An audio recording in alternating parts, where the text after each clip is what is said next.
Welcome to Global Update. Today we bring you a shocking story that has shaken two nations: the capture of Ismael El Mayo Zambada and Joaquin El Guero Guzman Lopez, son of El Chapo Guzman. 2 weeks of intrigue and contradictions have exposed the tensions between Mexico and the United States. What really happened during the arrest of these Sinaloa cartel leaders? Join us to find out. The United States government has revealed its official version of events. El Guero surrendered voluntarily, but El Mayo was taken against his will. Washington denies violating Mexico's sovereignty, assuring that no U.S. resources were used in the surrender. Ken Salazar, U.S. ambassador to Mexico, was clear in a press conference. "It wasn't our plane, nor our pilot, nor our agents in Mexico."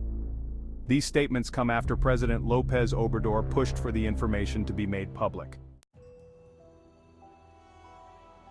However, the information revealed raises more questions than answers. According to the official report, the aircraft that transported Zambada and Guzman Lopez did not depart from Sonora, as initially believed, but from Sinaloa, and landed in New Mexico. Additionally, it has been confirmed that the pilot was not employed or contracted by the United States government. But how did both cartel leaders reach the United States without Mexican authorities knowing? The capture of El Mayo, one of the founders of the Sinaloa cartel, has generated a media frenzy and strained diplomatic relations between Mexico and the United States. Mexican authorities were caught off guard with no prior notice and no involvement in the arrest. The lack of transparency has given rise to multiple theories. Was it a kidnapping, a betrayal within the cartel, or a negotiated surrender?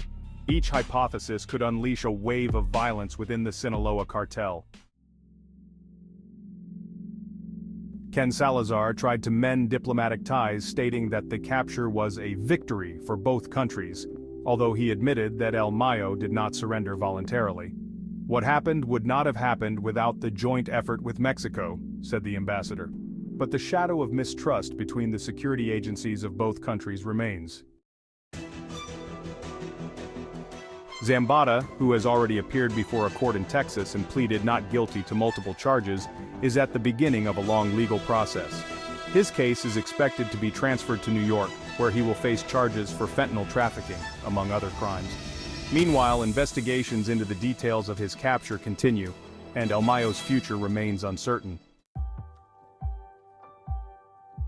Revelations in this case continue to come to light, but the only thing that is clear is that Zambada and Guzman Lopez are now in U.S. custody. What else will we discover in the coming weeks? Stay informed by subscribing to Global Update, and don't forget to turn on notifications so you don't miss any updates on this and other important topics. Thank you for joining us, and see you next time.